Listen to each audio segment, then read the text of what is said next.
On November 18th, Elizabeth Holmes was sentenced to more than 11 years in prison following her conviction in January of 2022 for defrauding her investors while running the failed blood testing startup Theranos. Before the sentencing was announced, a tearful Holmes spoke to the court in San Jose, California. "I loved Theranos. It was my life's work," she said. "The people that I tried to get involved with Theranos were the people I loved and respected the most. I am devastated by my failings." How did this seemingly well-intentioned billionaire find herself in this situation? Well, I can answer that. Hi, my name is Mr.Amazo, and I'm here to give you advice that will lead you to live a long, healthy life because I cover drugs, chemicals, corruption, and power. So go ahead and hit that subscribe button because I already know you're coming back anyway. Now on with the show. Elizabeth Holmes was born on February 3rd in 1984 in Washington, D.C. Her father, Christian Ramses Holmes IV, was a vice president in Enron, which would later go bankrupt due to an account fraud scandal. Her mother, Noel Ann, worked as a congressional committee staffer. Christian later held positions of executive power in government agencies such as USAID, the EPA, and USTDA. Even her great-great-great-grandfather built a yeast empire. Needless to say, this caused immense pressure on Elizabeth Holmes, who felt she had to revolutionize the world in order to compete with her family's legacy and to carve out her own. This is evident when at the age of 9, Elizabeth wrote a letter to her father declaring that what she wanted out of life is to discover something new, something that mankind didn't know was possible to do. Holmes would start her own trek to greatness in high school, where she attended St. John's School in Houston. During high school, Holmes would develop an interest towards computer programming and start her first business selling C++ compilers to Chinese universities. This is corroborated by the fact that her parents had arranged Mandarin Chinese home tutoring for her partway through high school, and she even attended Stanford University's Mandarin program. In 2002, Holmes attended Stanford, where she studied chemical engineering and worked as a student researcher and laboratory assistant in the School of Engineering.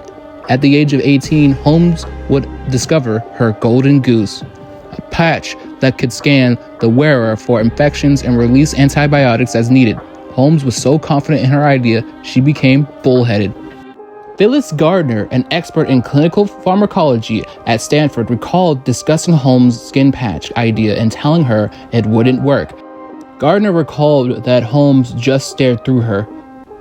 Holmes just seemed absolutely confident in her own brilliance, that she wasn't interested in Gardner's expertise, and Gardner found that very upsetting.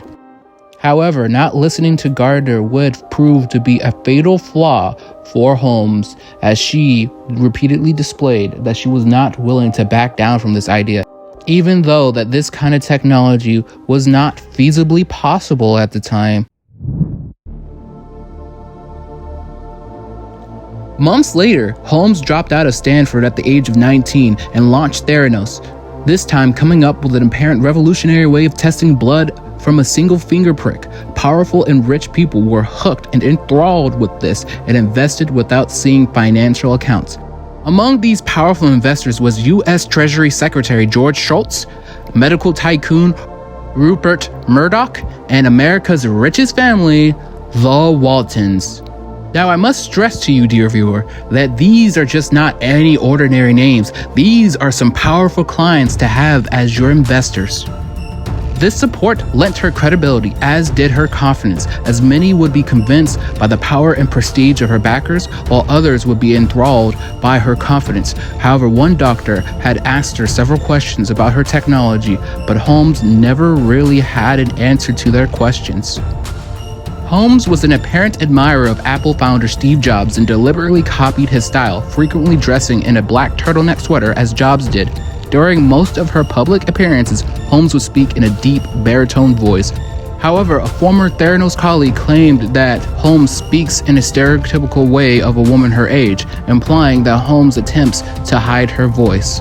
However, her parents would claim that she spoke in a deep voice all of her life. By December, Holmes had raised $6 million to fund the firm. By the end of 2010, Theranos had more than $92 million in venture capital.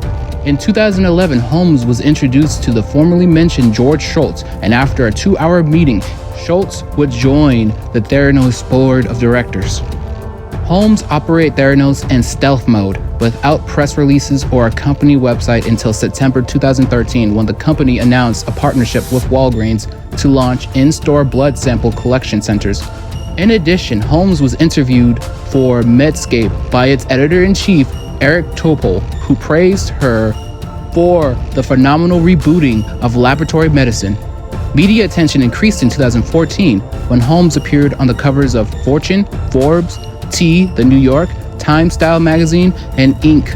Forbes recognized Holmes as the world's youngest self-made female billionaire and ranked her number 110 on the Forbes 400 in 2014. Theranos was valued at $9 billion and had raised more than $400 million in venture capital. Things were looking up for Miss Holmes, as during the start of 2015, Holmes established agreements with Cleveland Clinic, Capital Blue Cross, and AmeriHealth Caritas to use Theranos technology. It seemed that all those years ago and all those years of being told about how her great-great-great-grandfather built an empire, she would be the one in the family to build another great empire for which she would receive all the acclaim and all the praise for. However, it would later unravel in the same year, 2015.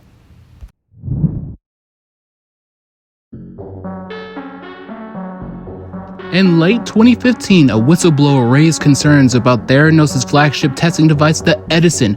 The Wall Street Journal wrote a series of damning exposés claiming the results were unreliable and that the firm had been using commercially available machines made by other manufacturers for most of its testing. However, Holmes denied all the claims, calling the journal a tabloid and promising the company would publish data on the accuracy of its tests. She appeared on CNBC's Mad Money the same evening the article was published. The article was unanimously agreed to be brutal, but Holmes simply said that this is what happens when you work to change things.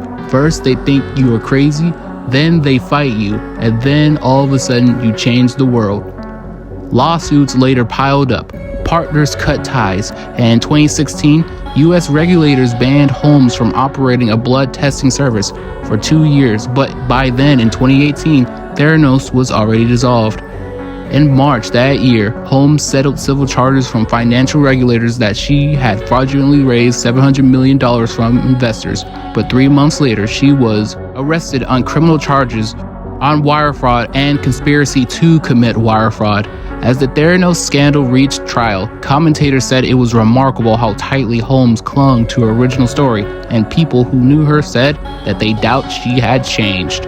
Since the trial, Holmes has been living in California with her partner, William Evans, an heir to the Evans Hotel Group. They had a son in July 2021, and she is pregnant with their second child. Holmes' attorneys had said she should not face prison time on the grounds that she was not a danger to society. They offered testimony from more than 130 people on her behalf, including a senator.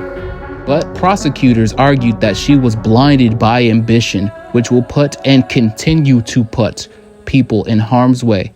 Prosecutors also added that she has accepted no responsibility and is so arrogant that she insists that she is the complete victim of this trial.